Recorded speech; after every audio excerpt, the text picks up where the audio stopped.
All right. Hello. Hey. Awesome. All right. So I'm Zombiemaster. I'm gonna be playing the best Spyro game ever, Spyro 2, Ripto's Rage at GBA. Thank you, Wed, for that name. I never even thought of that. But now this is Season Flame. I'm gonna be running 100%. And so yeah, let's go ahead and do it. Countdown for three. 3, 2, 1, go. So right off the bat, I'm actually going to be restarting the game because this kind of starts the game, a new game, but with a few irregularities. Whoops. The first thing, or the only two things that we care about are, one is it skips the intro cutscene, which is just a bunch of button mashing and skipping through text. The other thing is it sets our life counter to 0, and we're going to be using that for a game over abuse. Wow, I missed that firefly. We're going to be using that for a game over abuse at the end of the first level coming up. I need to collect that gem as well.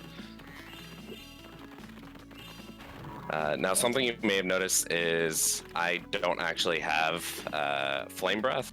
That's because in this game you don't start with it due to plot reasons. The source of all the dragons' flame or fire breath or whatever has been taken. And so now our breath is super cold and icy. But we'll get our flame back in the first level coming up here with Country Farms. Speaking of which, there is going to be a skip done in Country Farms where I just jump straight to the end of the level. This allows me to pick up or have my flame breath restored. Excuse me. It allows me to have my flame breath restored a lot quicker than normal, because normally you're supposed to just go through the entire level to get it restored, but then you'd also have to go all the way back. That's any percent. Then you'd have to go all the way back to burn down a bunch of haystacks, and that just is a lot of backtracking. So doing this skip straight from the beginning straight to the end, it just allows me to pick up the flame breath a bit quicker, and then I can just collect everything in one pass by going through the level backwards. Oh my god, I'm gonna fail this mini game. Nope, okay. That would have been the first time in my life I would have failed it. That would have been hilarious.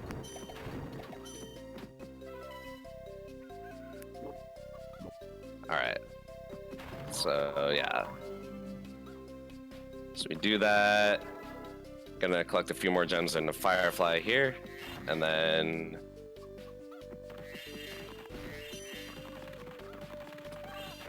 now, after we kill this Rhinoc, we get a Firefly from this cow. And Bianca now finally learns a spell from her Book of Spells. And restores our flame breath. So now we can freely switch between the two.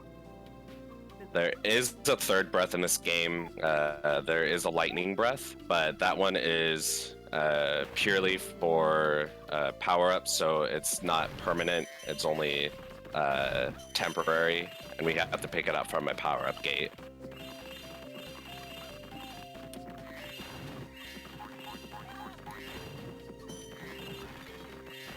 Now, I did mention I'm doing a game over abuse at the end of this level, and in order to do that, I do need to pick up an extra life, because you only get a game over in this game when you die and your life count drops from 1 to 0. But due to the glitch, I'm already at 0. This just means that my life counter is, wow, come back, is underflowed, essentially, and I just have infinite lives. But, really? But, and you may think, well, that's really good for a run, just having infinite lives, not having to worry about a game over. But doing the game over abuse is definitely faster. The alternate strat loses about, I want to say, 5 seconds or so.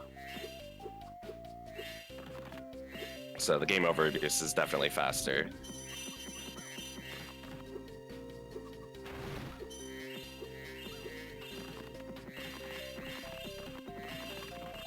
Also, for some reason, there's a haystack at the top of this mountain here, or hill. Burning those, or you can burn it from off screen while below, which I have always found hilarious. Alright, so we're almost done with this level. Just gonna collect the last few gems here, and then last Firefly, and then we're gonna die in the water, because Spyro can't swim. Or at least he can't in this game. So the game overviews actually does save a decent amount of time. It teleports us back to the beginning of this home world here. And it also skips a bunch of gem counting. So during each of these loading screens, it counts all the gems that you had collected in the level, and in 100%, you're collecting a bunch of gems, like 300 to 500, depending on the level. And so being able to, and that takes, what, 5 to 7 seconds, depending on which level it is. So being able to skip that is really nice. And we're actually going to be skipping most of them in this run. Due to another way to skip them is just saving and quitting.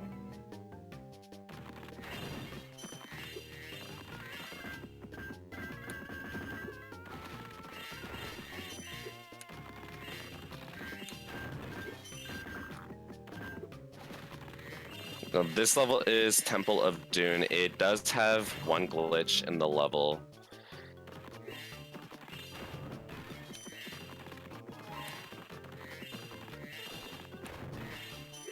So there is an area that is... this is scary. There is an area that's blocked off by a boulder, and normally you wouldn't be able to get past the boulder until after you beat the first boss.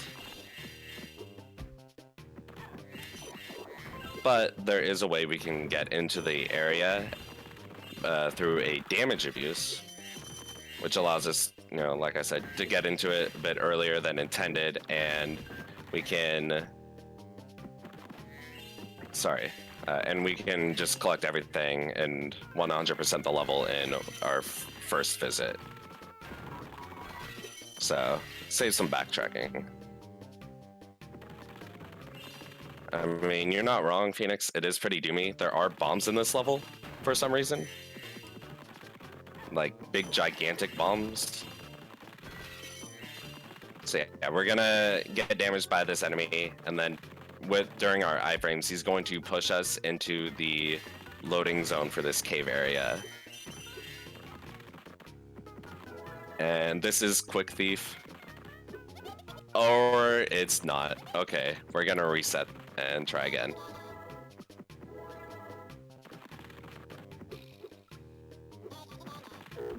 Wow. So yeah, that's Quick Thief. The way it works is the thieves in this game, there's only 2 of them. And when they only start moving when you get close enough to them. And when they first start moving, they always move in the same direction, no matter like usually they're supposed to be programmed to run away from you, but when they first start moving, they always move in the same direction. So by gliding around and getting in front of him, I guess, in front or behind, I don't know exactly what it would be. Then when we get close enough and he starts moving, he just runs directly into us and dies.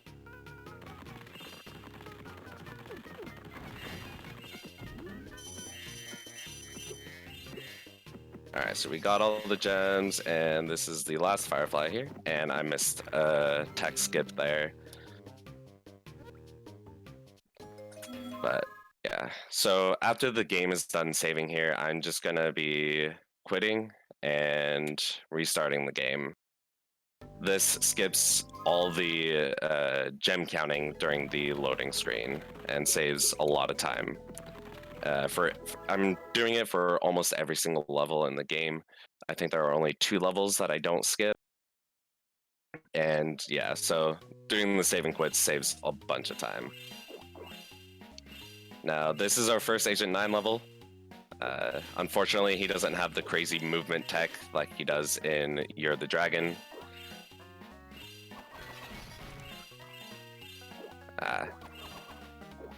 So I do need to break this vase. Alright, good. So breaking that vase drops a 25 gem. But normally, we still wouldn't be able to reach the 25 gem until, or even with a double jump. But for whatever reason, if we go down to a lower platform and push the gem off screen, for whatever reason, that lowers the gem just enough so that we can actually reach it with a double jump. And that just saves a little bit of backtracking. And so here, we're just gonna die and death warp to Zoe. Now this part of the level is a little difficult to get through without getting hit, but looks like I'm doing well.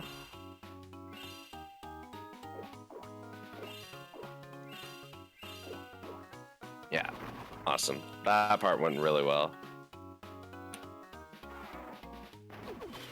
Okay.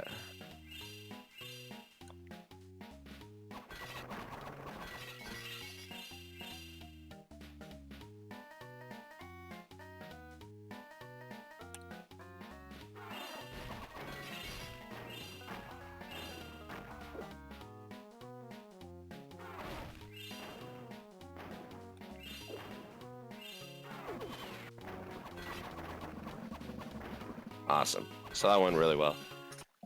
Next up is going to be immediately, we're just going to do another Agent 9 level.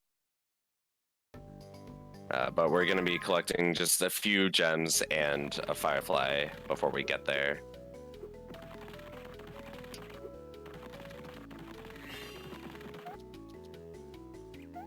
Alright, so this is the first instance of a power-up gate. So the power-up gates, here we get... come on, I need to collect that gem. Thank you. So the power-up gates, you just walk through them and you have a special power-up. There's 3 of them in the game. One for ice, which allows you to freeze patches of water.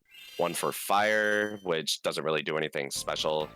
And then there's a lightning breath.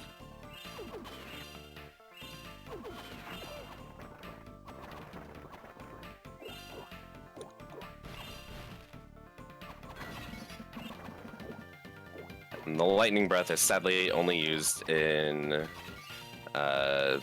2 different areas. One, or the 3rd homeworld, and then 1 level in the 3rd homeworld.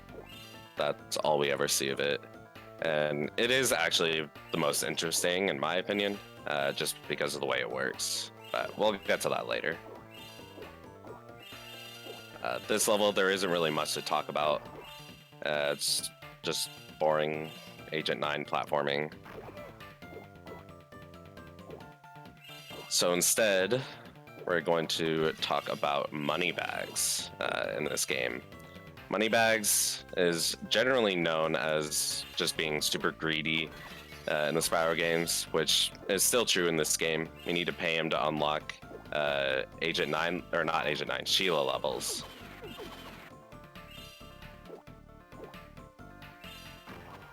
But we can use that to our advantage.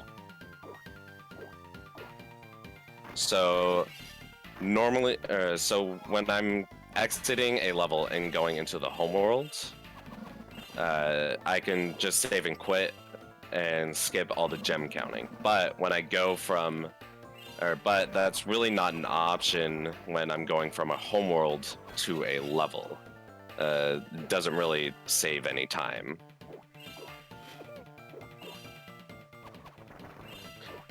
Ooh, I did not want to die there. So what's the fix for this? I can't really skip the gem counting from homeworlds to levels, but with money bags, I can. The way the game treats it, I don't know why it does this, but if I were to collect a bunch of gems in a homeworld, okay, he's not going to damage me. I do want to do a death abuse here. It'll just be a little slower.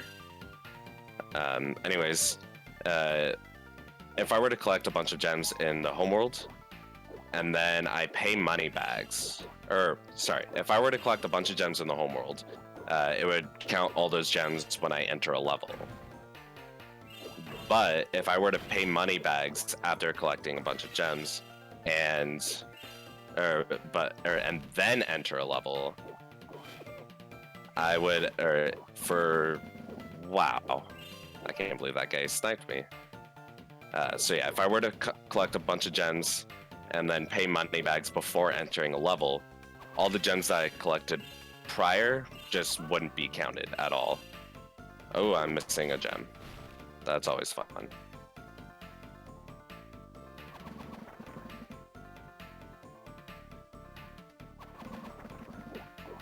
Alright, so we're gonna teleport back here, try to find out which gem I'm missing.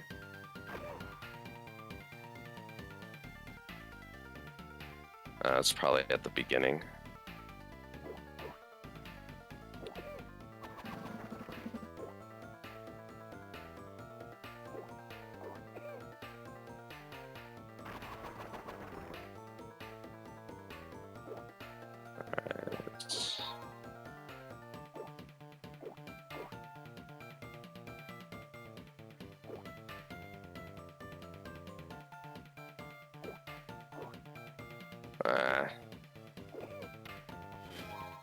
I don't think I've ever missed a gem in this level.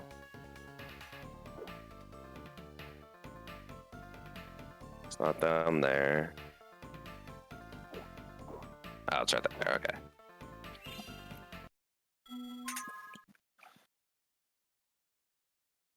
Alright, so this is going to be the first level where I'm actually not going to skip the gem counting, just because with the route I'm using, it's faster to wade through it.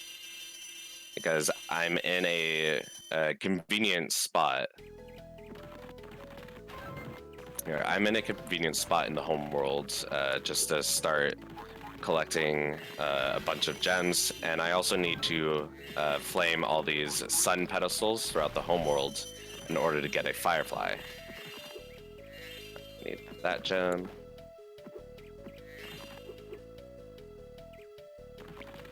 And so while I'm doing this, while I'm running around the homeworld, activating all these sun pedestals, I'm also going to be collecting a bunch of gems. And with the way I have it routed, I'm going to be ending very close to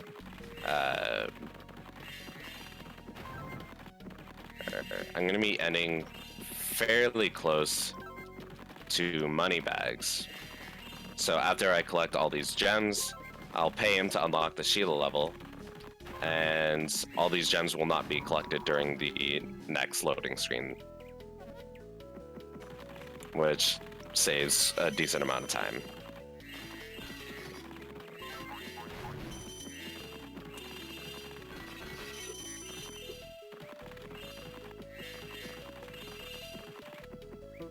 Alright, so there should be still the 5 gem somewhere. Okay. I think I'm missing a 5 gem somewhere.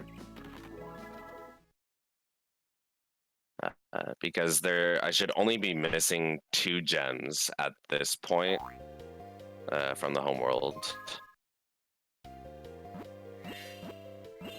So this is a Sheila level. They're pretty boring. At the beginning of each of them, there is a text or some text from Sparks explaining what's going on in the area and what you need to do to fix it. But we can skip that by pressing start as the level is coming into view. And there's also a small glitch. Well, I shouldn't say small, but there is a glitch that you can do in this level. Doesn't really save, or it saves very small amount of time in this level, but its main time save is going to be in a future Sheila level. So we'll see that later. Okay, that was weird. Yes, 100% first Season of Flame. I'm going to be collecting, there's 8,000 gems that I need to collect and 100 fireflies. So I'm going to be collecting all of those. Now, in order to kind of give this run a true endpoint, it's going to end when I trigger the credits. Because there's two different endings to this game. There's the quote unquote good ending and the bad ending. The bad ending is, or the good ending is what I need to go for. It's when after I've collected all the gems and fireflies, sorry. In order to get the good ending, I need to collect all the gems and fireflies, defeat the final boss, and then after that, I also need to talk to Moneybags to get back all the gems that I collected. This would give me 8,000 gems in my inventory.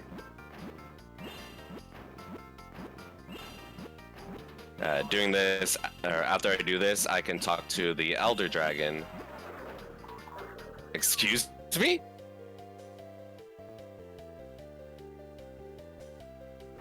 Okay. I've never seen that before. In all my years of running this game, I've never seen that before. Oh, I need to go this way. Anyways, as I was saying, once I get the once I get the gems back from Moneybags, then I can talk to the Elder Dragon, and he'll he will unlock a bonus mini game for us called Sparks Panic. The goal of a 100% run is to trigger that good ending. So this does mean I need to defeat Ripto and get the money back from Moneybags that I paid him. If we went purely by the percentage counter in the game, then this run would end on the final level before we even defeat Ripto. Defeating Ripto does not, or is not required to get 100% on the in-game counter.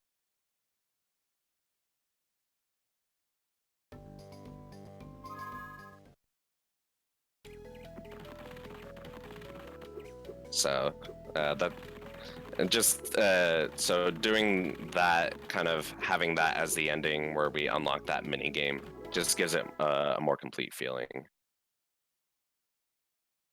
Alright, so this is Tiki Tropics. There is a for anyone who has played a bunch of PS1 games in the past, there is a cameo in this level from a cool, awesome PS1 era character.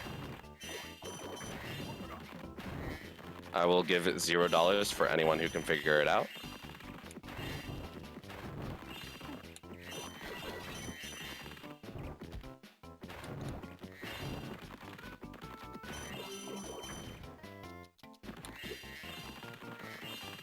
All right, so right here, I'm just, well, better make sure I light that torch.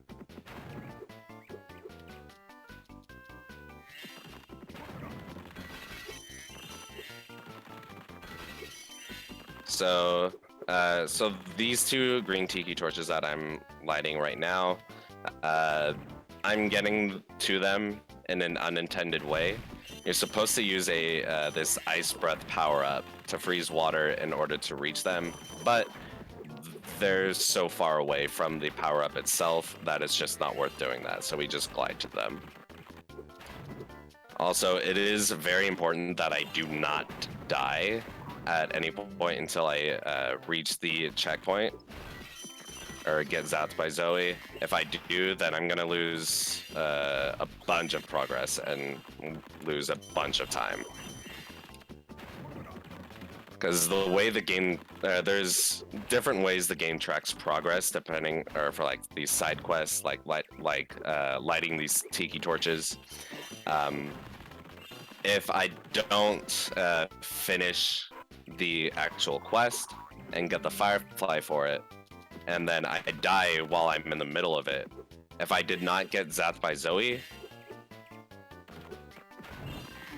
then I would lose all my progress on that for that quest. But if I were to get zapped by Zoe, then all my progress would be saved, even the progress that I made after getting the checkpoint, which is just weird. So there's some like side quests that save you your progress in that way. There's some that just your progress is saved for it no matter what. Wow, I cannot control my movement. So it's just weird for me. Also, if you have the key, the chest key to the chest, and you die before you're able to open the chest, then you lose the key and you have to go back and get it.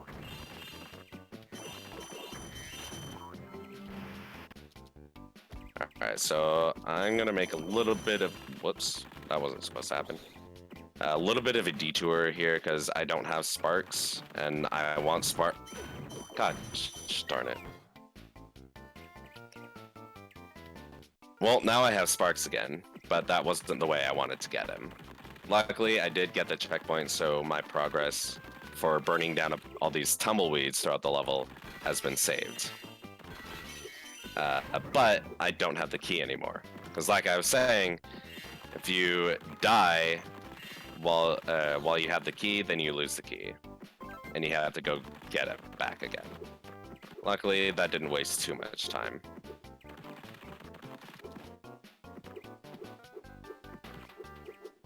But this has always been one of the worst levels for me when it comes to 100%. I've just never really liked it.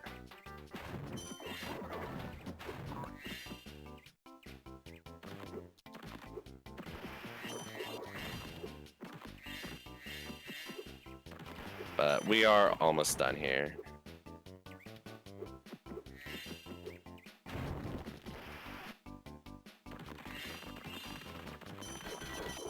Alright. So right here, if I can get it. Awesome. So right there, I skipped a few text boxes by entering the pause menu as I was landing down on the Firefly to collect it. This allows me to exit level and immediately without going through the text boxes where the game says, hey, congratulations, you collected this Firefly. And there's another text box. Okay. And there's another text box when you collect the last Firefly of an area where Sparks just congratulates you. So skipping those each is about 1 second time save each, so a total of 2 seconds. If I can get that in every level possible, it can definitely add up.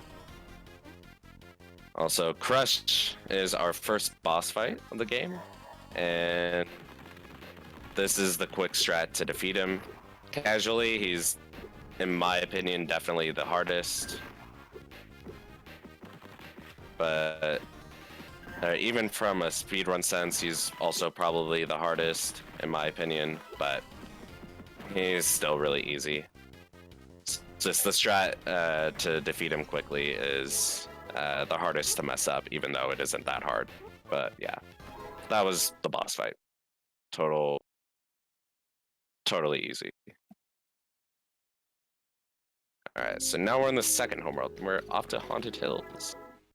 This is the home of a minigame skip.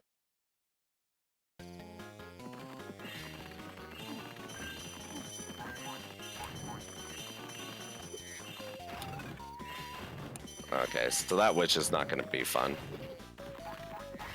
Anyways, so for the minigame skip, the minigame is supposed to be an obstacle course, which is a terrible obstacle course, by the way. But for the minigame skip, for the minigame itself, you're supposed to just glide across a bunch of platforms, which is just no fun. And then when you reach the end, a Firefly spawns at the beginning, and then you have to glide across the platforms again to get the Firefly. But with the minigame skip, we can go just barely make it to the end and trigger and reach the trigger for completing the minigame from the very beginning. And then we also die at the same time. This allows us to complete the minigame while also being teleported to the beginning of it, where the Firefly just so happens to be.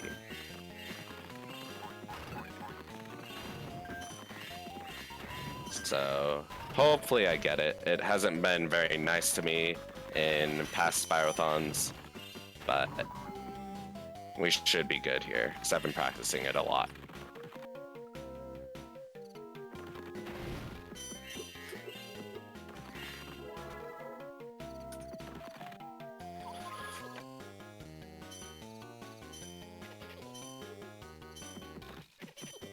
Awesome. Got it first try.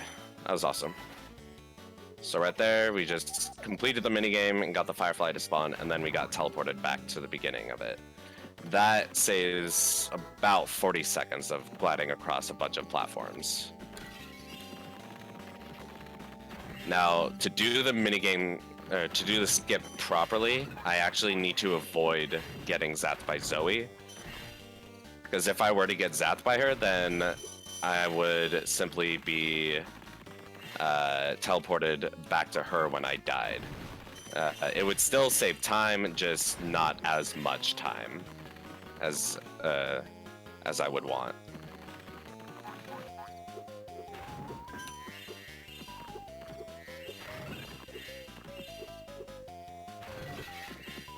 Also, just a little trivia.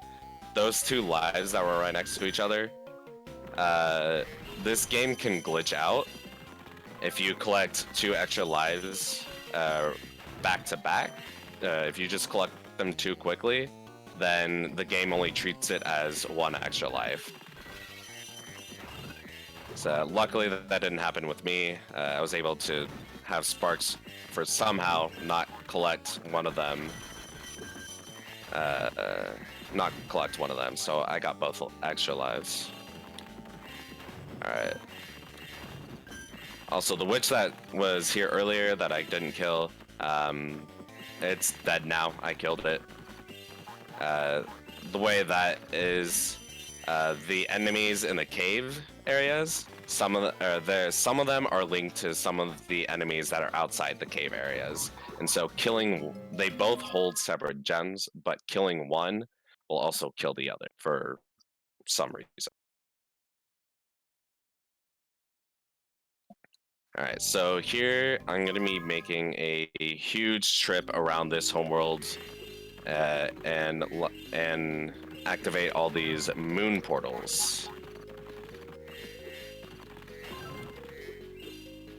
And while doing that, I'm going to be collecting a bunch of gems.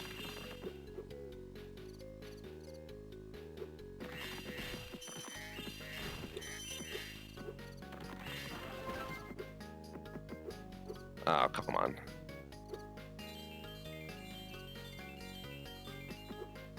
Okay, then I'm just gonna do this strat.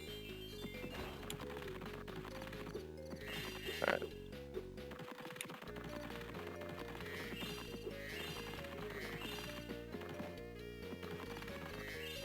Alright. Also, I forgot to mention, now that I've beaten Crush, one of the fairies granted me the power to break boulders with my head.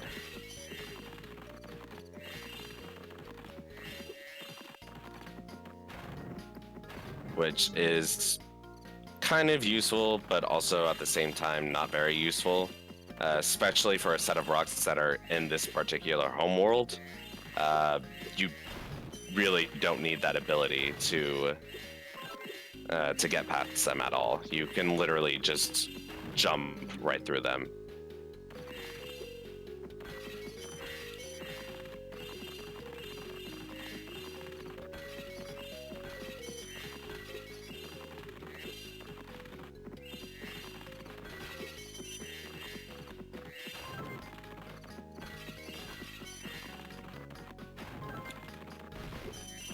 Yeah, like right there. I could break those rocks, but it is actually faster just to jump over them.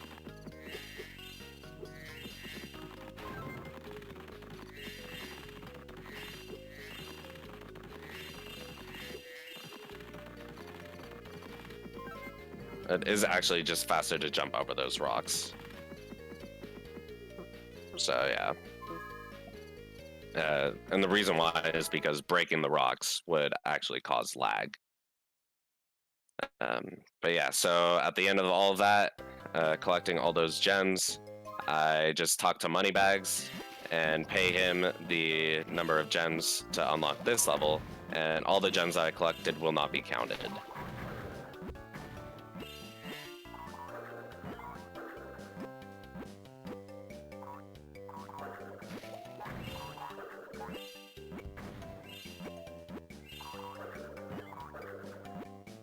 Don't worry, guys. This is professional stream. Everything is working correctly and as intended.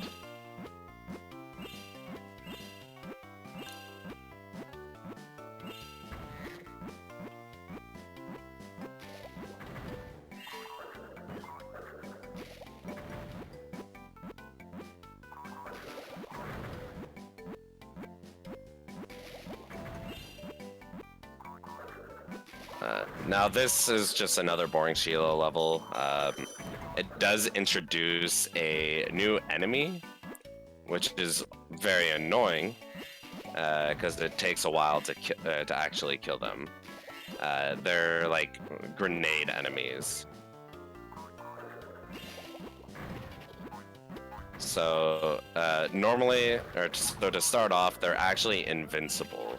And you have to manipulate them to throw their grenade so that when it hits a square, that grenade will bounce off or bounce into the 4 adjacent squares and hit him, which will remove his spiky helmet and make him not invincible anymore. So you'll kind of see what I'm talking about. My explanations are definitely the best in the world. Oh. I'm actually going to take advantage of that. Normally, I'd wait to kill him until after I collect these gems, but RNG was kind of nice to me.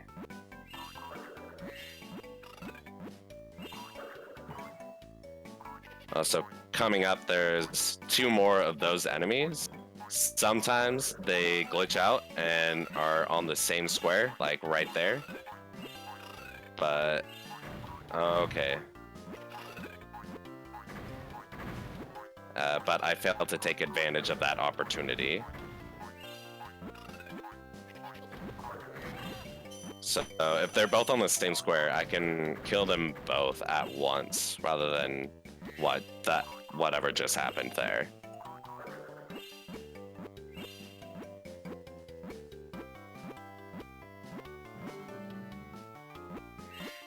And then we're almost done with this level, just need to collect a few more gems. Okay, that was probably very lucky, except for the fact that I got hit.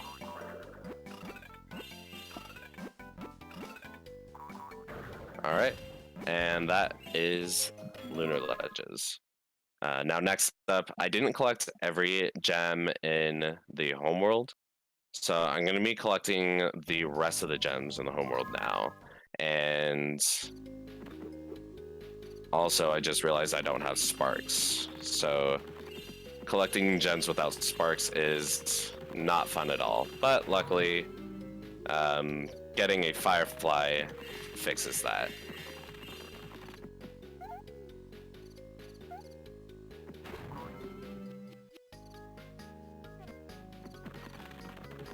Alright, so we have all the gems, that's good. So now we're going to talk to Moneybags, pay him again, and none of those gems will be counted during this loading screen. And now is where we get to the fun Sheila level, where I can show off that glitch where it has its major use. There's also another glitch in this level and the 4th Sheila level, where ground pounding these things triggers a cutscene. But if you pause before you actually land your ground pound, then you can move during that cutscene to save a little bit of time. So I'll be doing that for most of them, but some of them it just isn't worth it.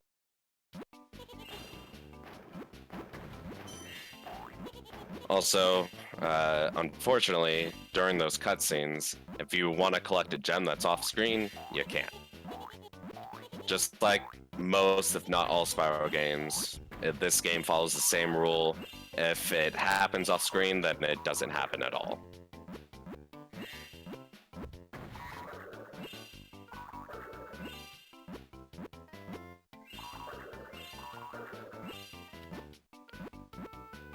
Which is unfortunate because there is, at the very end, going to be a very long cutscene. And if I could collect gems off screen, then it would definitely save a lot more time to be able to move during that cutscene.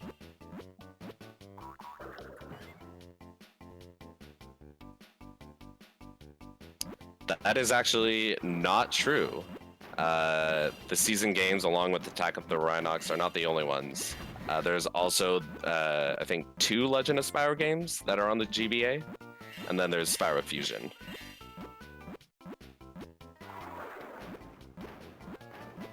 Also, I don't know why I decided that. Alright, so hopefully I can get this glitch.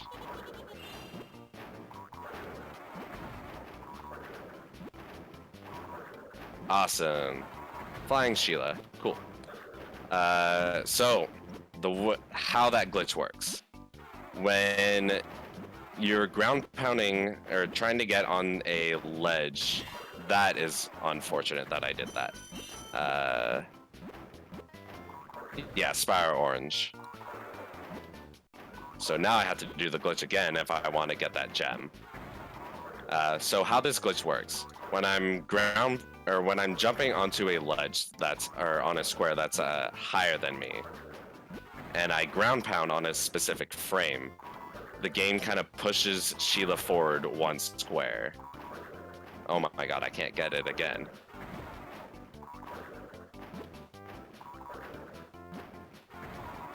I should not have squished that enemy.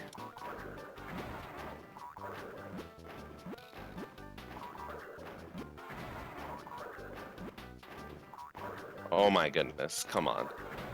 Anyway, so when the game kind of pushes Sheila forward 1 square if I ground pound on a very specific frame or at a very specific height. So okay, I'm just gonna do the backtracking. And so yeah, the game will push Sheila forward 1 square. However, if that square happens to be occupied by something else, like those icicles, then the game doesn't exactly know what to do with Sheila, and so it just shoots her super far up into the air. Essentially just pushing her out of bounds. Which allows us to skip that icicle and get the few gems that I normally wouldn't be able to get a lot earlier than usual. This saves a lot of backtracking because the icicle that normally melts, or the icicle that normally, or the radiator that normally melts that icicle is the very last one in the game. So you'd have to do a lot of backtracking in order to get those gems. And unfortunately, I did make a mistake, so I'm gonna have to do the backtracking anyways. But at least I got the glitch, and I was able to show it off.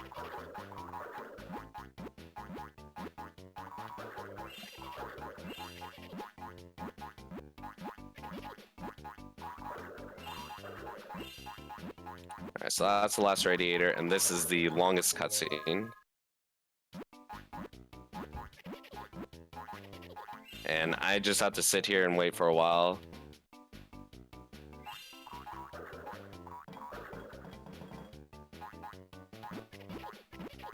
Now, I could have moved a lot more during that cutscene, but again, there was a gem that I was waiting to collect, and I had to wait until I heard the noise of the gem collection. And I had to wait until I heard the noise of the gem collection, otherwise I would not have gotten it. And this is what the, if I didn't make the mistake, this is what that glitch would save me backtracking just to collect the few gems that are there.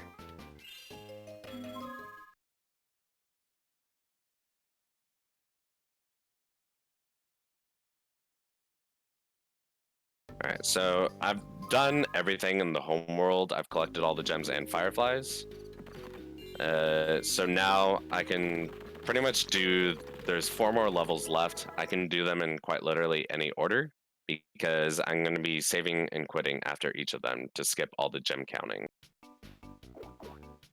And there is one level that's actually super far away from the spawn, or from the starting point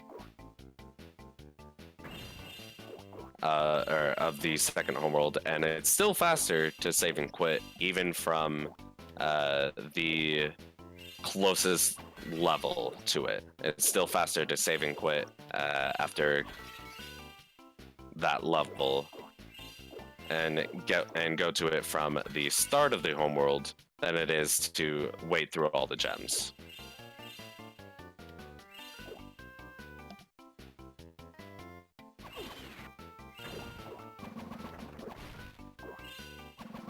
Alright, so right here, I'm actually gonna go enter the store, and that allows me to pick up some more ammo.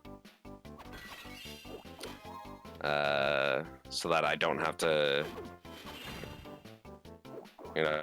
run out of ammo, because that's no fun.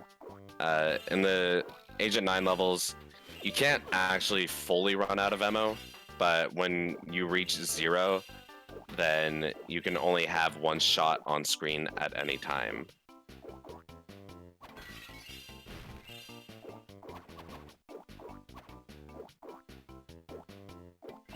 And you won't, so once you fire a shot, you won't be able to fire again until that shot actually hits something or just goes off screen.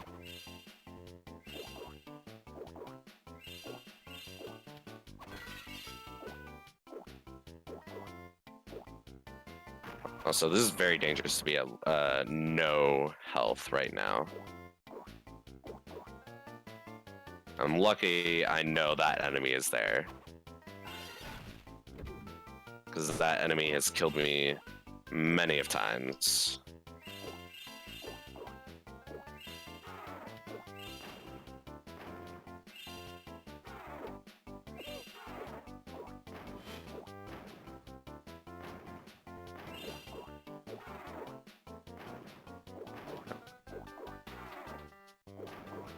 Alright, so we get zapped there, and we got the checkpoint.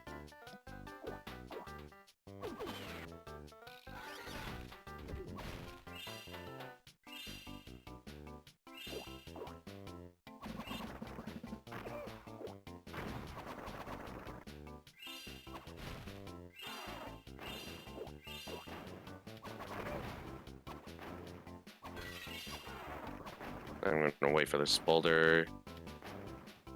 Ow. Ooh, I barely made that. I'm gonna wait for the boulder again so I don't die. And I'm missing a gem, so we're gonna damage Death Warp back to the ferry.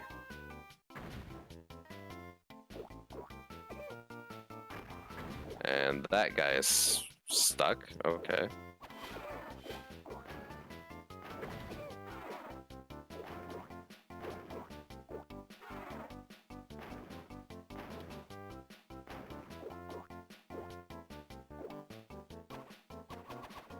I have no idea even the possibility of what gem I could be missing. But I have a feeling it's at the beginning. We're close to it. Okay. Well, just... That was unfortunate.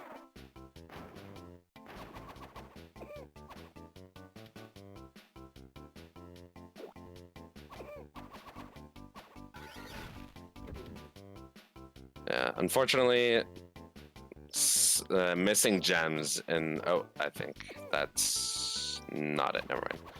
Unfortunately, missing gems is not that hard of a thing to do in this game. It's actually very easy to miss gems here and there, which can completely ruin runs.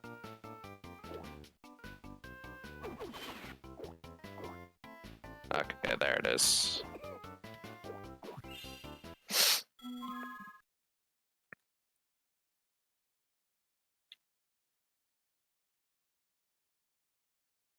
And it's especially easy to miss green gems because there's a lot of green things for the gems to blend into. So I actually think it was a smart idea for the developers to change Spyro's color from green to purple because they were right. He would definitely blend in with the green grass because the green gems in this game definitely blend in with green stuff.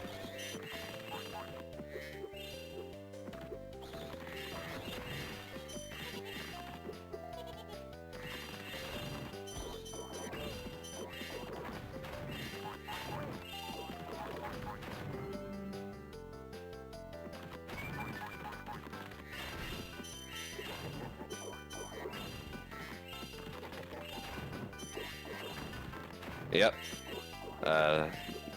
I'm not sure if that is still a command in this channel or something, but I want to say it was at one point. You could like type something in, and a bot would say, "Hey, Spyro was actually meant to be green, but the developers decided to change him to purple instead, so that he wouldn't blend in too much with the environment and the grass."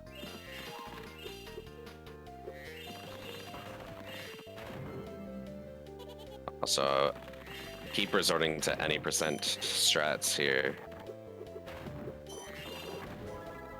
Alright, so this minigame is really annoying. It's not that hard to fail, or it's not that hard to win or to succeed, but failing it is very big waste of time.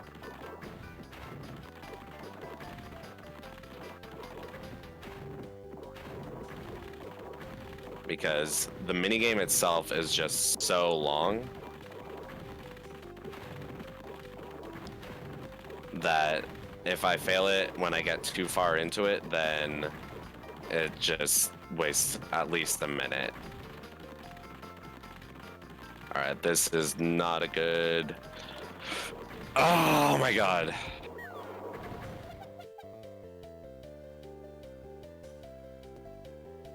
I am so disappointed in myself. Yeah, seriously, screw this cake. This is the worst minigame ever to fail. Protect the cake. Fortunately, or I guess actually unfortunately, because I died. But if you do fail this minigame, it resorts to an easy mode or easy difficulty, where you have a lot less Rhinox that spawn.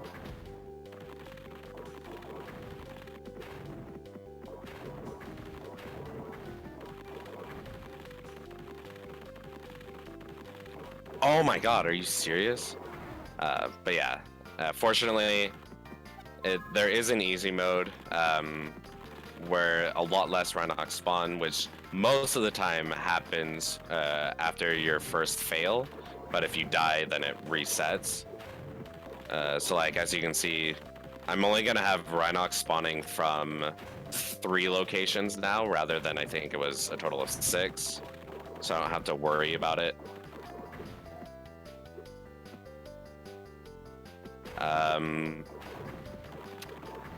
To be honest, I have no idea at the moment, because I didn't set up my own timer to look. But like, doing a few practice runs and failing a lot, I was still able to make it under estimate, so I have a feeling I'm at least still ahead of estimate.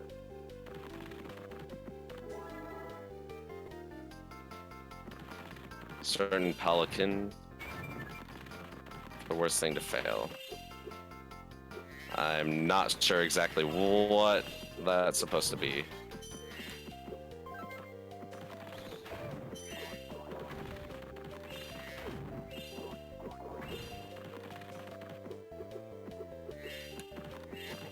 Yeah, I should still be ahead of estimate at this point in time. I haven't failed too poorly. Also, how did I get sparks? could have sworn that I had lost him.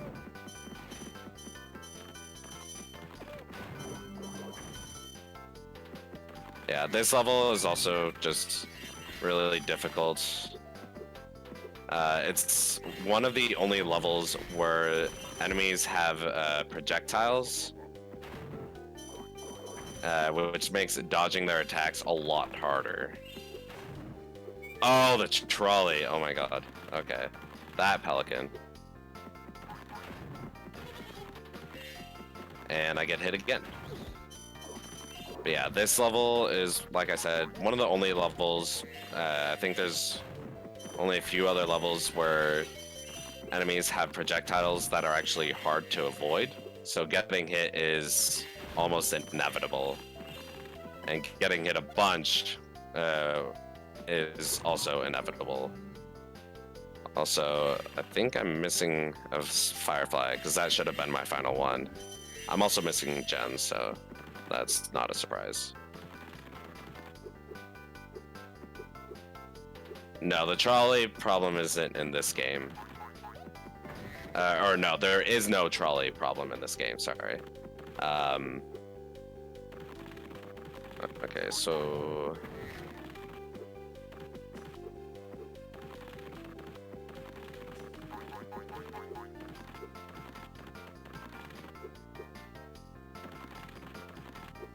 Why do I always miss gems? Like, I do practice runs, and I do fine, and then I start missing gems in the marathon.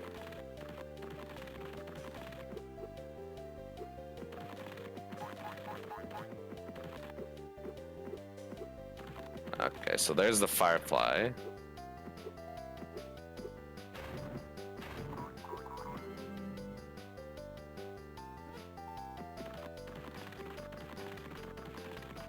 If only Sparks had a homing ability in there.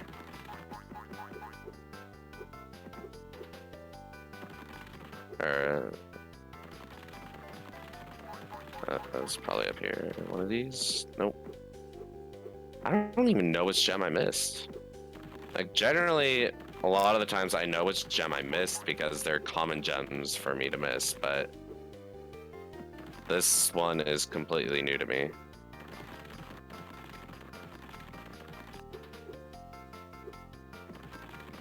Okay, I can have my up input eaten.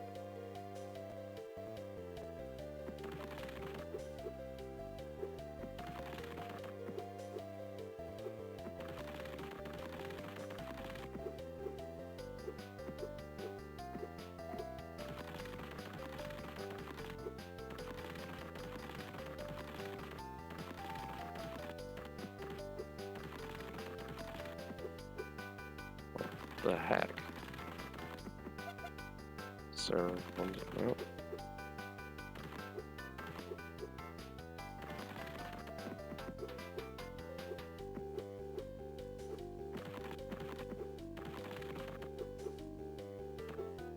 Oh, it's right there. Okay. That is a weird one to miss.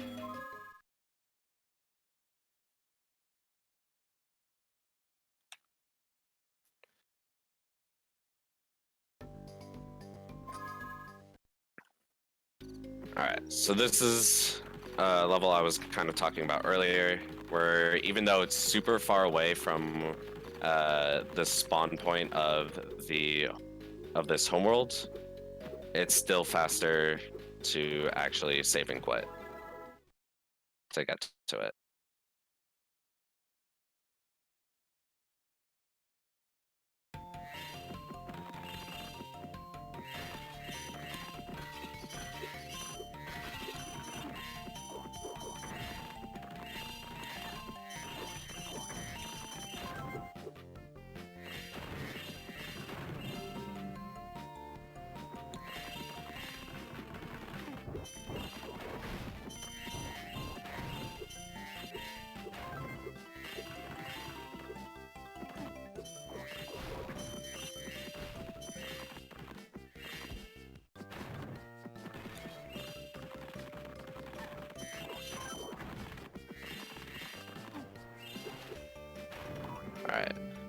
Now this level does have a death warp in it, and to do it properly, I need to skip getting zapped by Zoe, because I want to warp back to the beginning of the world, or of the level, rather than back to Zoe when I die.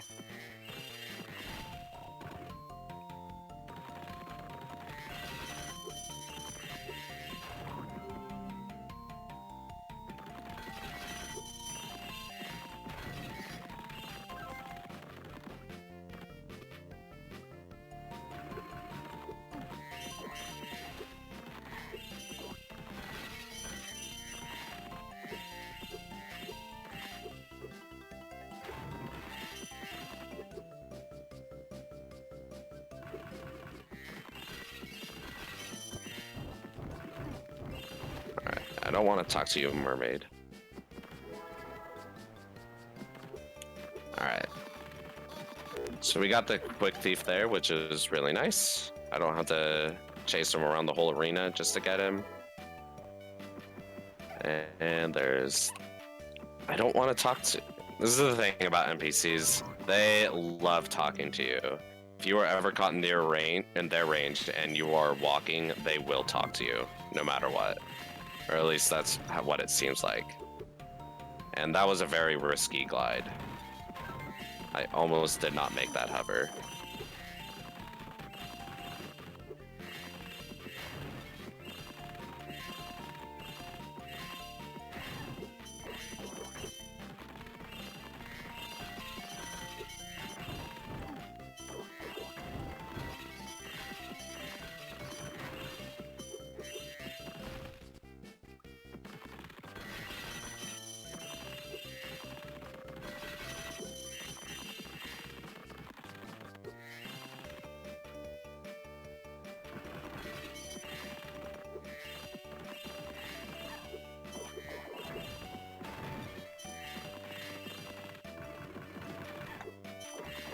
Alright, so now we die, and I am missing 6 gems, I think. Again, how am I missing? Okay, these gems. At least those ones were easy to find. Alright, so now we have the last level in this game, or this homeworld, which is Winter Mesa, and home to the dumbest character in the game ever. I hate this character so much. I don't even know what animal he is. Like, I want to call him a penguin, but I have no idea if he's a penguin because he's yellow. But his name is Andy, and he is just a gigantic scaredy cat. So we do have to escort him throughout this entire level. Because he wants to meet his friend, but he also is very scared of all the monsters. So if we move too far away from him, then he just gets super scared and just goes all the way back to the beginning of the level. So ideally, I'll collect a lot of gems. Ideally, I'll collect a lot of gems while escorting him and kill some enemies. Now, there is a very risky thing that I'm gonna go for at the very end of the escort mission, which will waste a bunch of time if I fail it. Where I'm gonna collect a firefly while I'm escorting Andy. And this is going to put me in a cutscene where I won't be able to move, and I have to mash through text box as fast as I can. But during all this, Andy keeps on moving. So if I get too far away from him during that cutscene, then he just doesn't like me and gets too scared.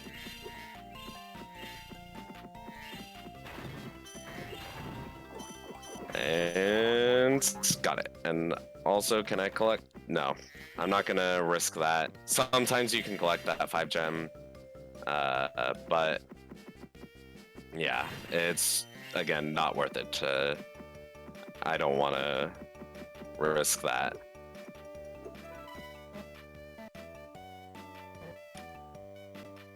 Oh yeah, this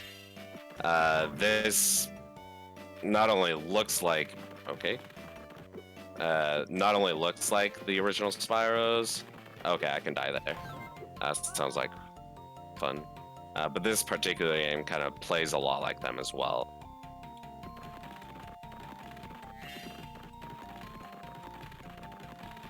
Yeah, he's some sort of non-bird animal.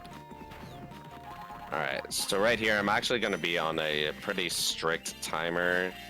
Wow, that guy sniped me. What on earth? He rarely does that. And yeah, I'm not going to make the cycle.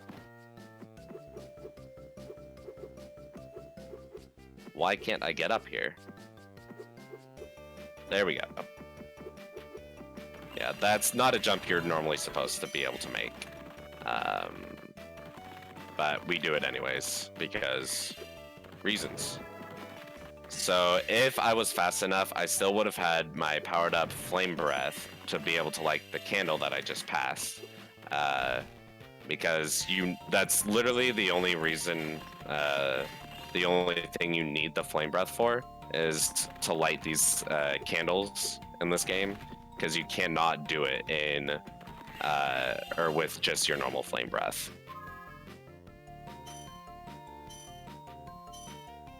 Also, this is hockey. Just like Ripto's Rage, this Spyro 2 also has hockey, but it's not as annoying. So there's 2 rounds to it. First round, I need to score 5 goals. Second round, I need to score 8 goals. For every goal that I score, the goalie starts moving faster and faster, making it more difficult to score on him.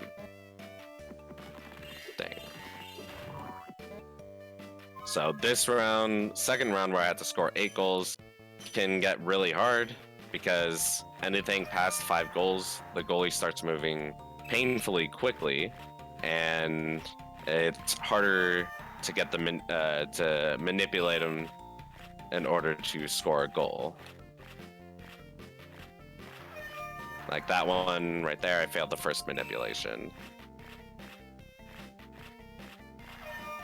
Because like what I'm trying to do is kind of manipulate him to be on one side, and then as he starts moving to the other side, then he'll start moving back to where I am again, and that's when I start dang it. And that's when I start moving to the other side, if that makes any sense. Alright, there we go. So this round is going kind of poorly. Like I said, the second round is very difficult. Alright, and this last goal to get is the hardest. And I got it really quickly. Okay. Just make me look like an idiot. Thank you, game.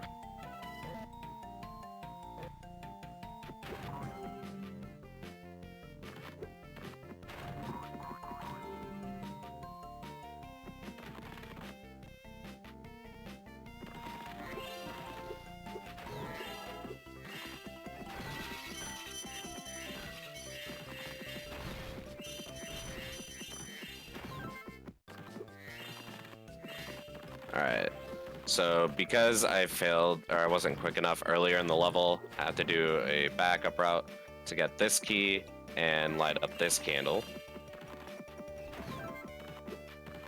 And then I'm gonna come back here and refresh my power up.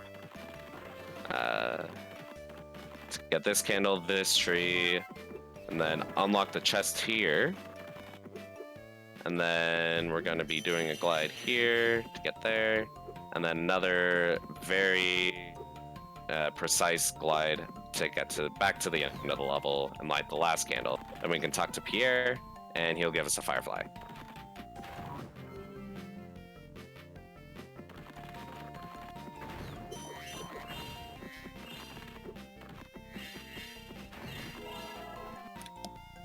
And that was Winter Mesa. So that one actually went pretty decently. And so now we're going to save and quit and go fight Gulp.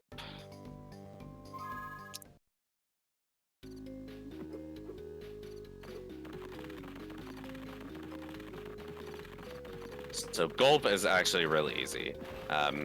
Normally he would kind of be like an auto-scroller type boss. In order to defeat him, he fires these missiles out that chase us, and we need to run around until they just run out of steam or something and drop to the ground. Then we can pick them up and fire them back at Gulp.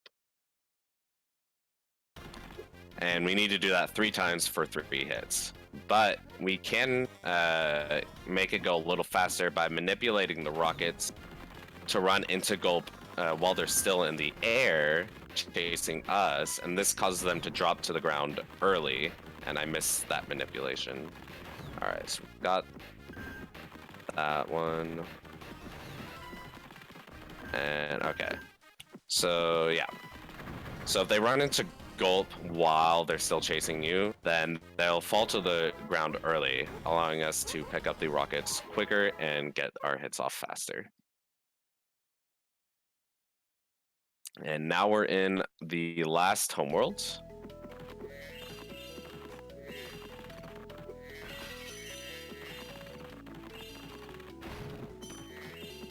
And that's Bianca telling us about the lightning breath gates. So we're not going to pick it up right now. And it won't be used in the next level, but the one after that.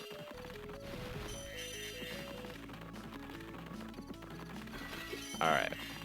So Dreamy Castle has another annoying escort type mission that kind of the route is kind of based around. So I forget if he's, I want to say he's the mayor, but this is also a castle. I don't know what his actual title is, but that guy in his sleeping attire is stuck in a hot air balloon that is apparently going all crazy and stuff, and he just can't control it. We need to follow him around the level. Can I make it good? We need to follow him around the level and flame the hot air balloon so that he travels from one space to the next until he reaches the end of the level.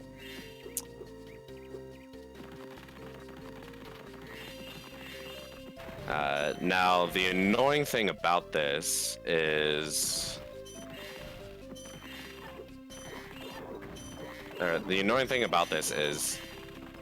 if there are these cave areas like the one I was just in throughout the level, and if we happen to enter one of these while he's moving, then he will go back to the last spot that he was at, which is a little annoying. Also, if we die at any point, then he goes back to the very beginning. So dying is really bad. Alright, so we're gonna go here. And I forgot that I was actually supposed to come up here and get the chest key.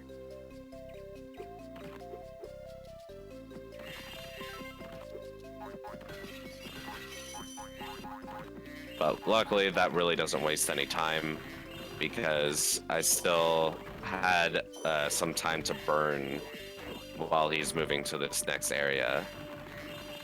And I didn't want him to go there because I want to go into this area right here.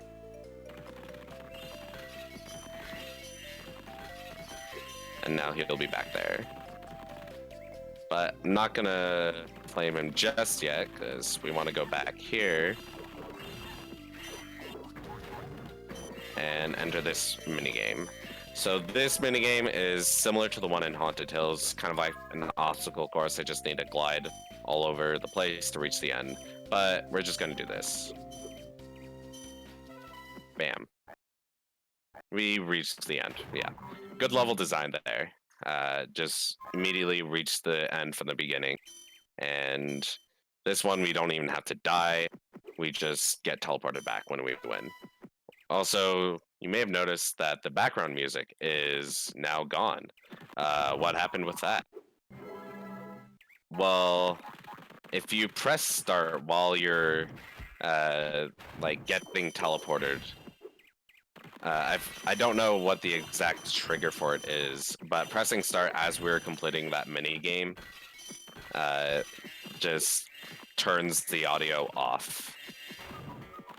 Or I don't know exactly how it works, but the game is trying to enter the pause menu while you're being teleported. And for a brief moment, there's no music during this transition, and that's kind of what the game is copying.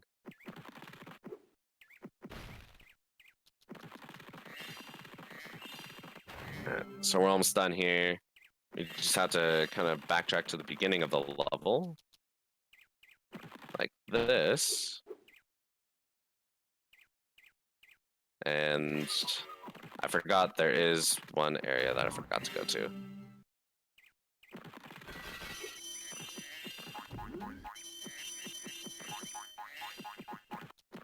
So I at least know what I'm missing now.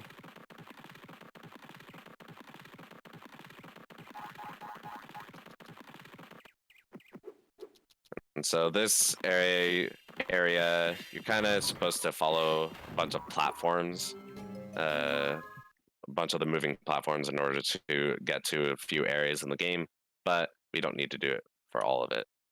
And I didn't even collect all the gems in that level. Okay.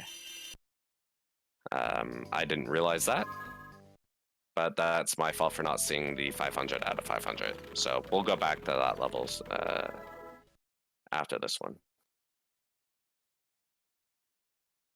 All right, so this is Moonfall and Dew.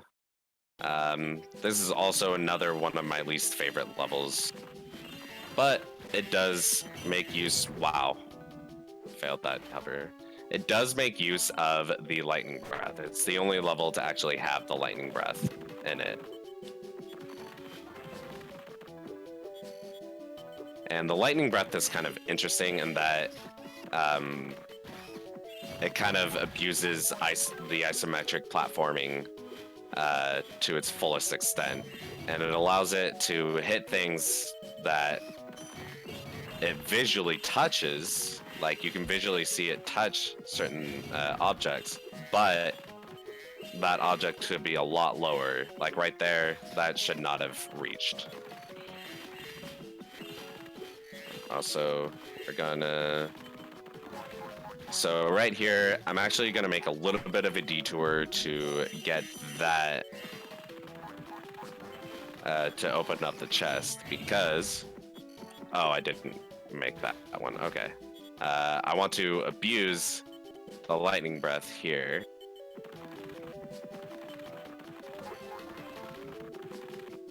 All right, right there. Yeah, I just activated that transmitter satellite. That's what it is. Also, I need to have the lightning breath during this area. But yeah, the lightning breath is just really crazy and wonky and really fun to use.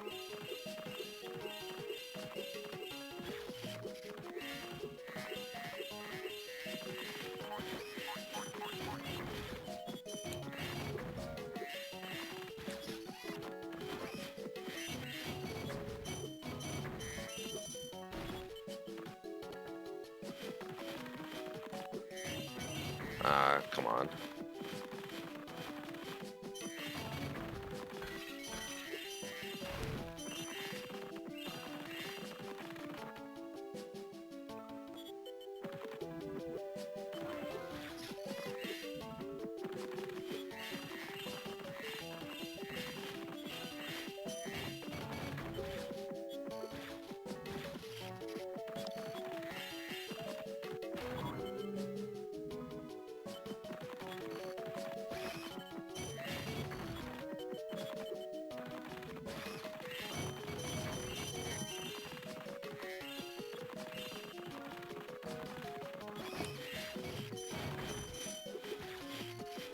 Alright, so I barely made that timer.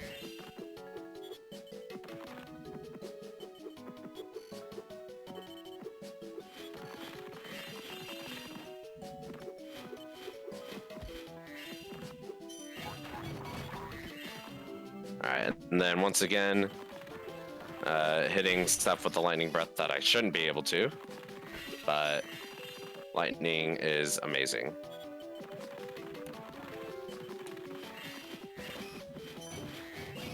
And then this is the only platform we have to use in this level just to get that one gem. Normally, I'd have to use the platforms in order to get to this area and activate 2 satellites, but thanks to the thanks to the wonkiness of the lightning breath, I don't have to.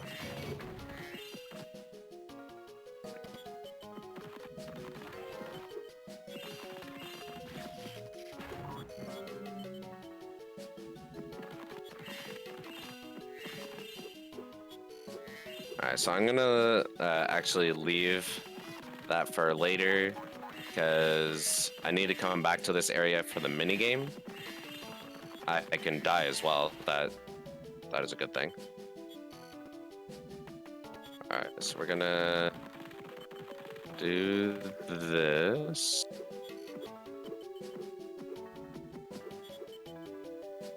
Alright, and get back to where I started.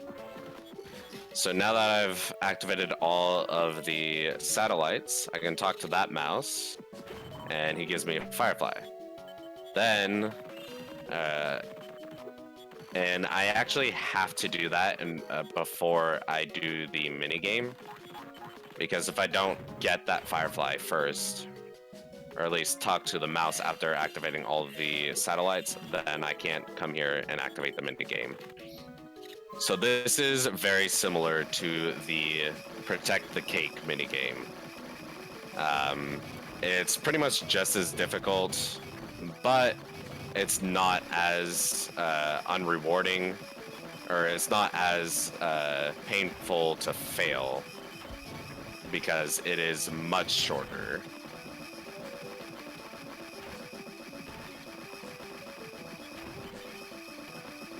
Oh, I didn't even know that guy was there. Okay.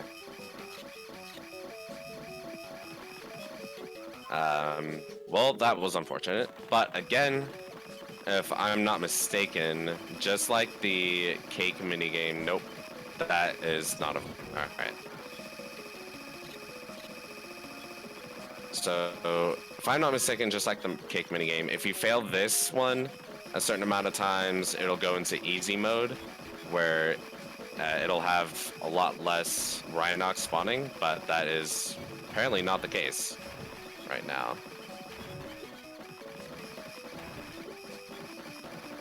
Alright. Luckily though, when we fail, all of his supplies that exit are really close to the rocket ship, causing him to put them back onto the ship a lot quicker.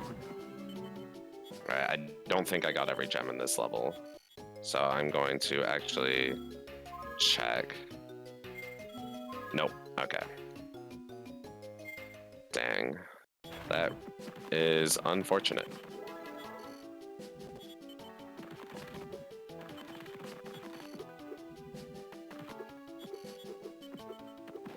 So I know I got the one up there. There's none over there.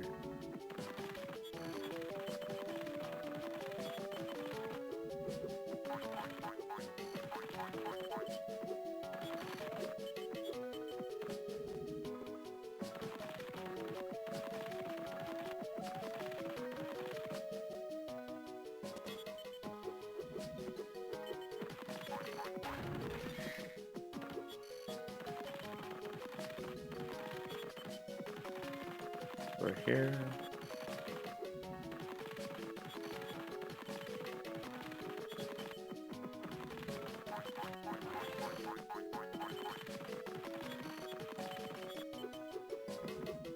I know it's not that one. Okay, I will die.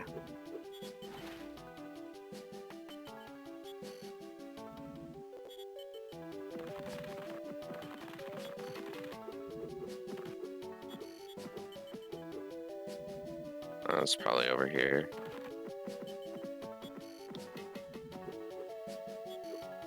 Up there. No, it's not. Okay. I have no idea where this gem is either. Never missed one in this level.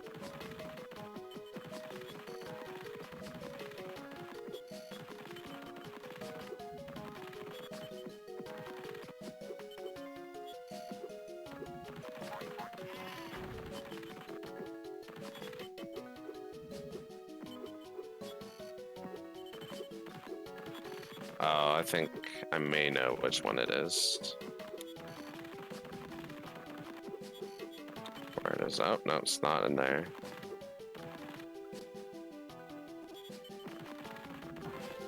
Fairly certain it's not in here.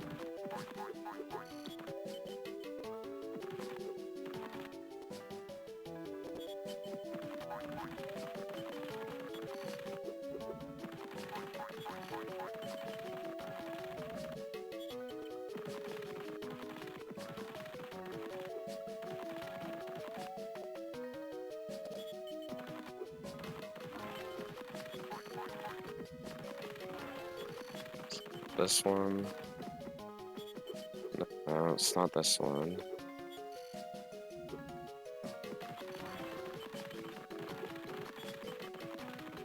It's right there. Okay. Alright. And also because I missed 2 gems in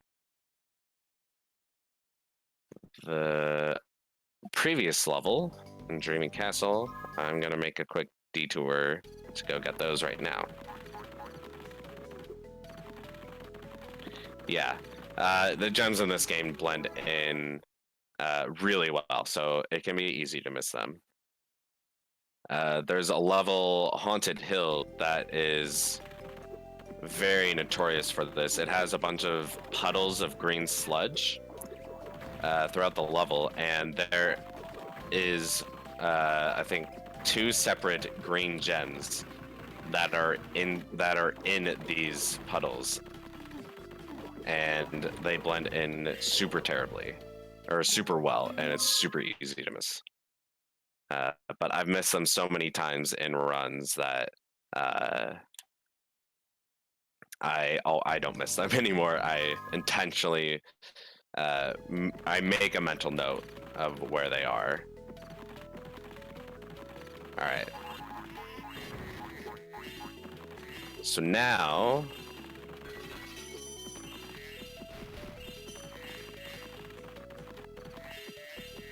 we get to the final Spyro platforming level. Actually, no, that's false. I forgot. I did a little bit of rerouting, so that is a false statement. This is the second to last one. And this one has my personal favorite minigame with some sarcasm in there. Called Freeze Tag. Now, anyone who's played this game knows just how awful Freeze Tag is. Whoops. Alright, so I'm gonna pause here. Doing that while these 8-ball enemies are blown up just resets their cycle and they become deflated.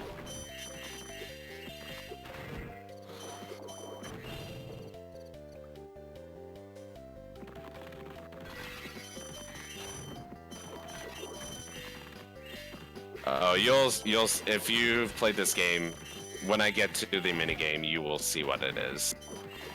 So freeze tag.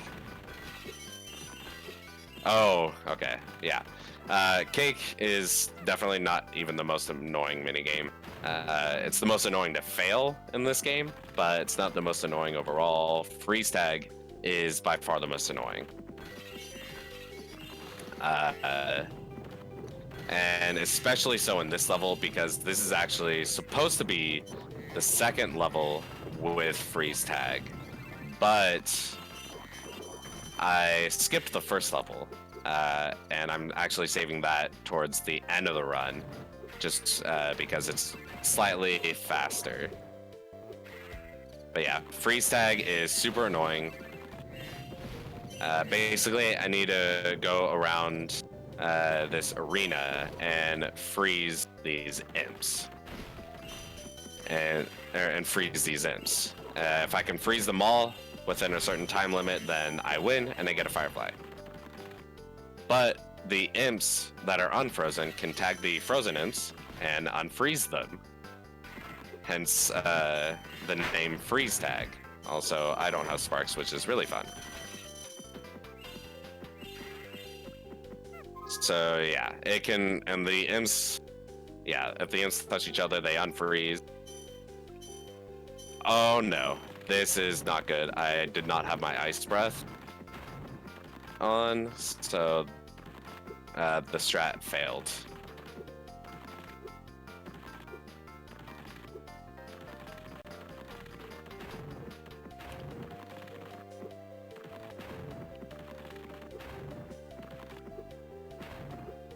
Okay, so, and I can't die because I only have 1 life left. Okay. Now, luckily, in this version of freeze tag, we can actually get 1 imp stuck and freeze it, like that. And there are 2 rounds to this. We can get an imp stuck for both rounds, luckily. And that's very easy to do. All you have to do is hold charge as you're entering the arena. Okay. I failed the strat for this one as well.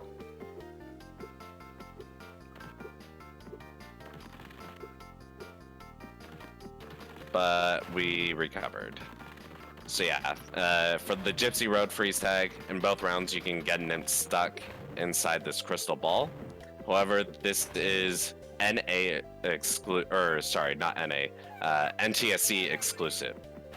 You cannot do it on PAL for the sole reason that the crystal ball does not exist in the PAL version of these games, making this level's freeze tag a lot more difficult. PAL is also slower than NTSC anyways, due to all the save and quits in the 100% route, where when you save and quit on the PAL versions, you have to go through a language select screen as well, which just wastes a little bit of time for every save and quit. So NTSC is definitely the fastest version so far.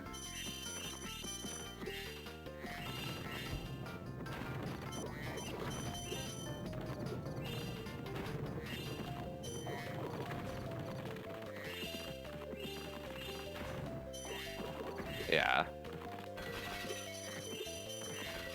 So it's very thankful that we can get those, get the imps stuck. Because if I couldn't, then that minigame would just be awful. Now, luckily, the imps... I'm missing a gem again? Are you kidding me?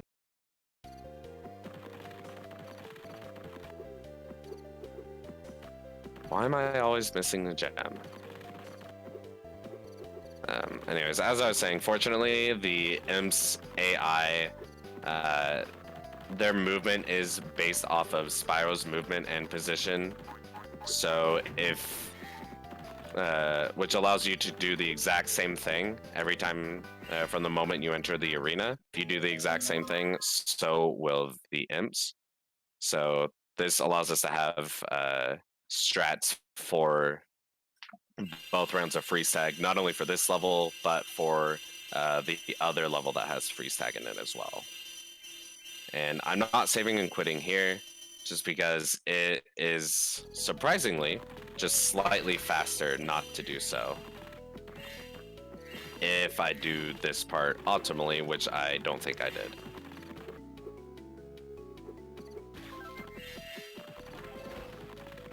Alright, so now we're gonna go through a huge long trek throughout this homeworld, collecting a bunch of gems, and activating these star pedestals here, which require the lightning breath to do.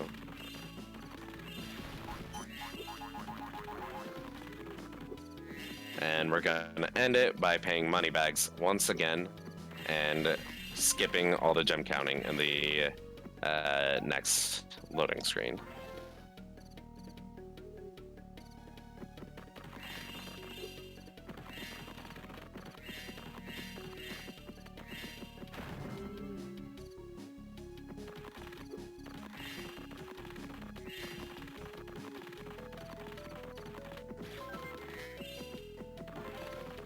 Alright, and here I'm actually on a very strict timer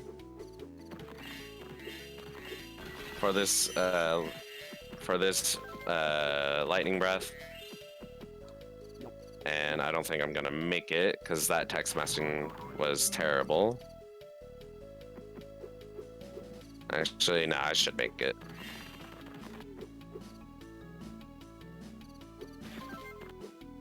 If I don't fail a jump, then I'll make it.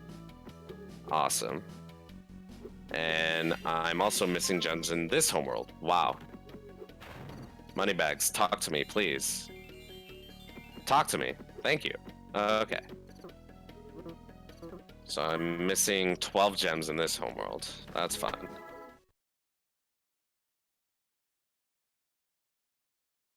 Alright, so this is our last Sheila level. And this one is by far the most annoying. Mainly because there are 2 glitches that I have seen occur in this level that cause you to lose a bunch of time. And they're both at the very end of the level as well. Now, the first one is one that I've seen more often, but I haven't seen recently. There's an enemy that at the very end that it's one of those grenade or mine enemies, whatever you want to call them, the ones with the spiky helmets, like these ones right here. One of those enemies tended to get stuck in one of the lava lamps that are unbroken, which makes it near impossible to actually break the lava lamp to free him, because breaking it would actually free him. But because he's there, every time we try to break it, we would actually take damage, and we'd have to time our ground pound very precisely,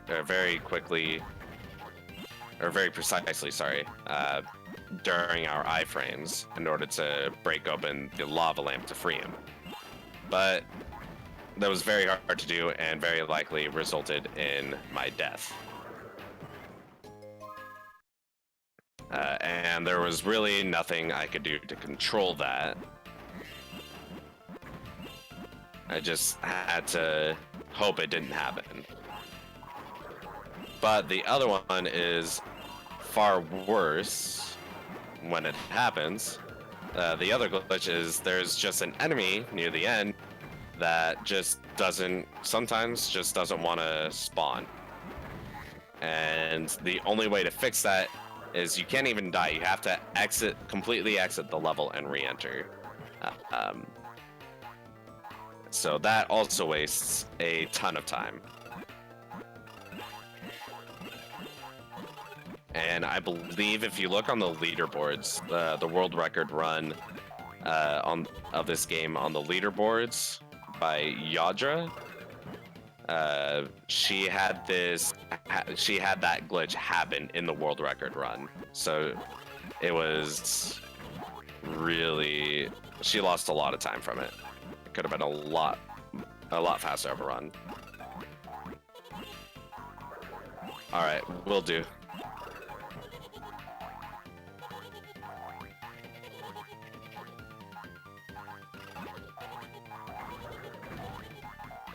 Alright, jump to me, thank you. Alright. Alright. So luckily this enemy is the one that likes to get stuck in a lava lamp, and the other one did not despawn, so we are all good.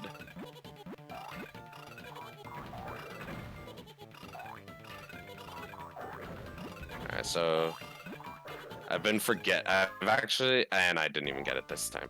I've actually been forgetting to pause to be able to walk through, move during these cutscenes. But I'm not going to do it for this last one anyways. It is faster, but it's also a lot safer not to do it. Because you can just wind up getting consistently hit by that enemy because he'll just randomly decide to jump on the same square as you, and you'll be taking a lot of damage, and there's nothing you can do about it.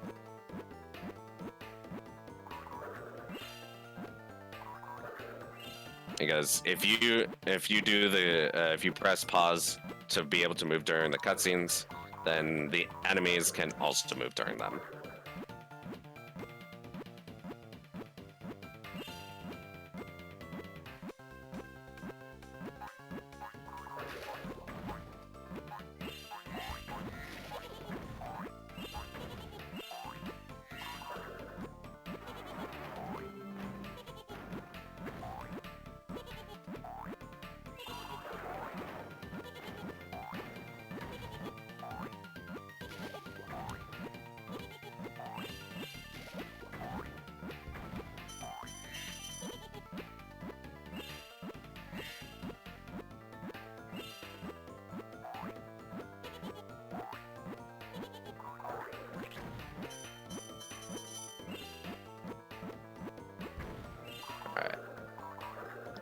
So now just one more level in this homeworld, and then I need to collect 12 more gems. This is also a level that I'm not going to be skipping the loading, or I'm not going to be doing the save and quit to skip the loading screen there, because it winds up being faster if I don't fail this jump like a dummy. And it's a lot faster to get to this next level, which is Agent 9. Now, this is by far my least favorite Agent 9 level. It's incredibly long, and there's a lot of stuff that can damage you, and you just have no way to avoid it unless you are really good at the game and have really good reflexes, which I do not. Also, there is a gem in this game that I have no idea why the devs decided to hide it there, but right here, in this area right here, there is a 5 gem in that area, and you're supposed to be able to just know where that is. It's a gem that you cannot see under any circumstances.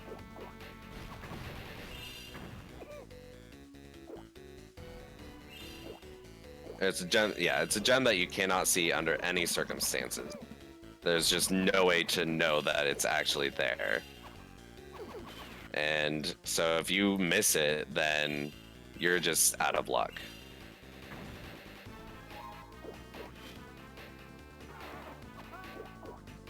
And you can, yeah.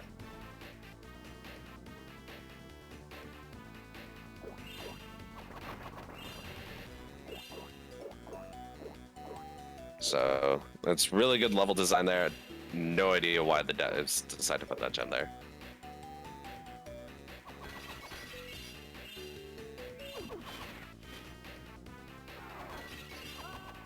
Yeah, sparks pointing is not in this game, so yeah.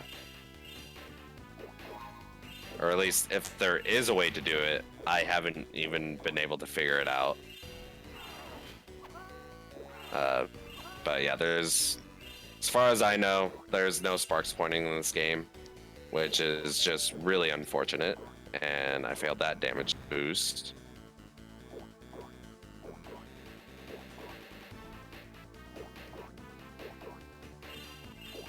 Get some glitch hunters on this game, and maybe we can find more glitches.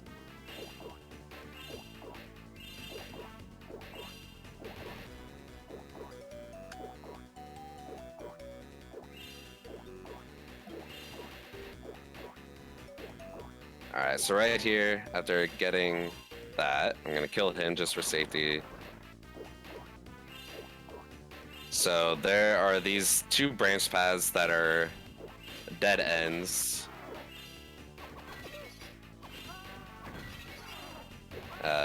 And I wait until I get a fairy that's later on in the level before I take them. This allows me to death abuse, and then I can just drop straight down twice to land perfectly on that platform. and take this other branched path. Do a damage boost there. And there we go.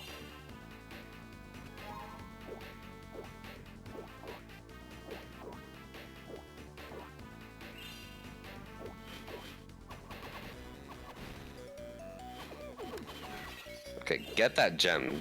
Thank you.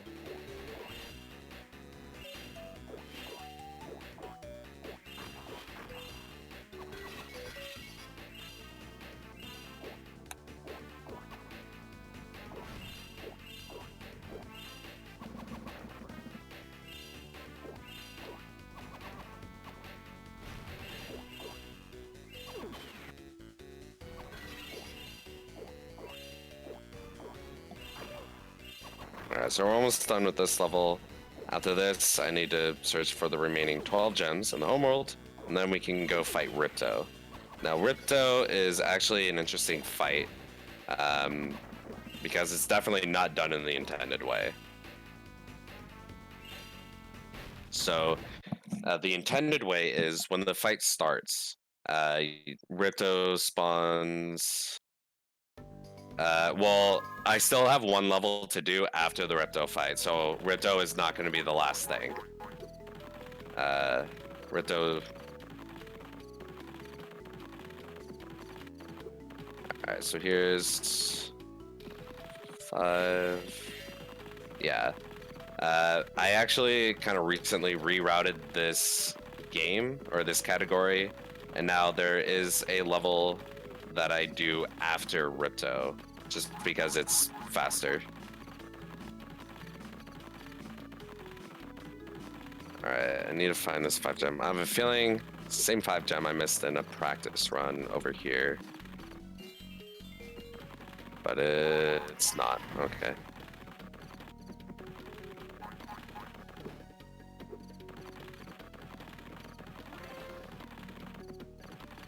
Anyway, so when the Ripto fight starts, he spawns this barrier. Okay, there it is.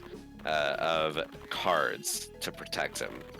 And in order to get rid of the barrier, you have to collect. There are the 3 different power-up gates are in the fighting arena, and you have to collect the power-ups in order to get rid of 1 card of the barrier.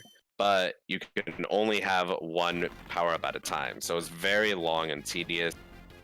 To collect 1 power up and get down 1 part of the shield, then collect another power up to break down the second part, and then the 3rd power up for the final part of the shield. Instead, we just do that. What I just did.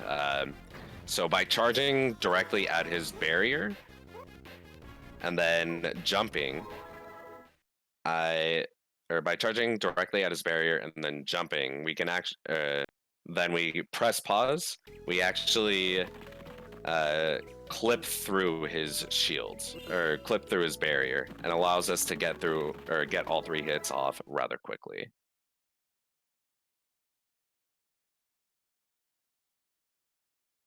Alright, so this is the last level of the game. Okay, thank you.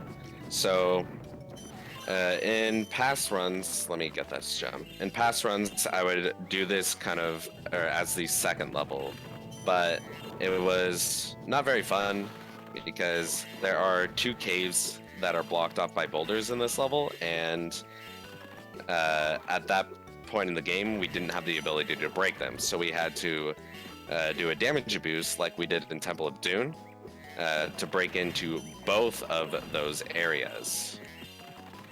Also, here's freeze tag as well. This one's a lot easier to do. Or at least I'm more practiced in it because it's also in the NE% route. Anyways, so I'd have to do a damage abuse at the... I messed up the strat. I'd have to do a damage abuse at the... into each of those areas. And that just wasn't a lot of fun because dying in this level was a very real possibility. Okay, I think I messed up this strat as well. And yeah. try it again. Okay, there we go.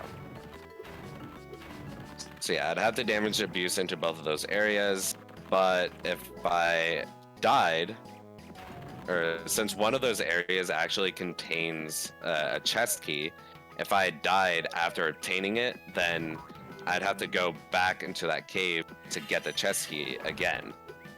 But I wouldn't have an enemy to damage abuse off of to get into that area, so it'd be run over. I'd have to completely exit and then re-enter the level. But saving this level for last, I now have the ability to break the boulders that I got from defeating Crush. So I now don't have to damage abuse, and dying is much less of a possibility. Because I can just break the boulders like that.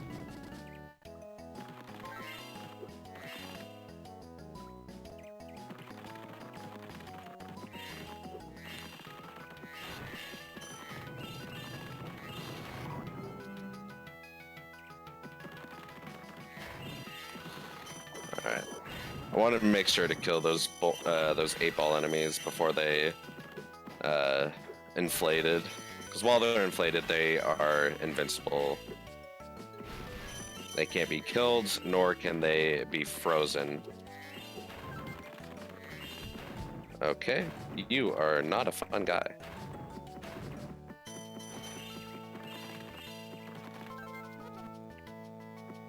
Alright, so I'm actually gonna do a little bit of a different route than I normally would, because I don't have sparks, and I want sparks.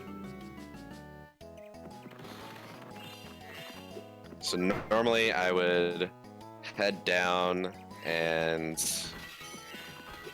go into the second cave first and open the chest in there, and then leave that area and come up here and finish the rest of this. But I don't have sparks and I want him to help me collect gems. Alright, and that is this level. So I am almost done, Phoenix. I just need to find my last 5 gems in the homeworld here. Also, there's 2 gems that are right here. I would save those for last, because just to have them not count towards any gem counting at all. The 5 gems should be around here, but it's not. Oh, nope, they are right there. Okay, so yeah, we're almost done. Now I need to talk to the Elder Dragon and trigger the credits. And time. Alright, so that was Season of Flame 100%. Terribly done, since I missed so many gems throughout the run, but really did hope you guys enjoyed it. It was nice to showcase this game again. I think I've done this game for all 5 Spyrothons.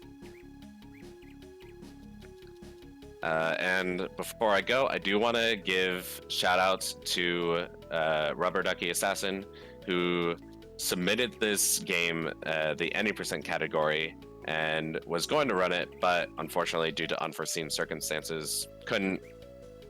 So I want to give huge shout outs to him, because I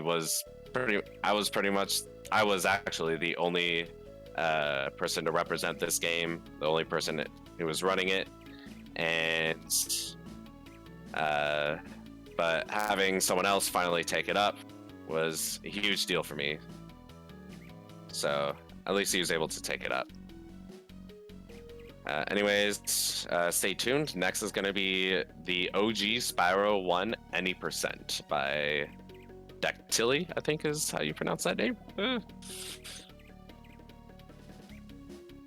Alright. So hope you guys enjoy.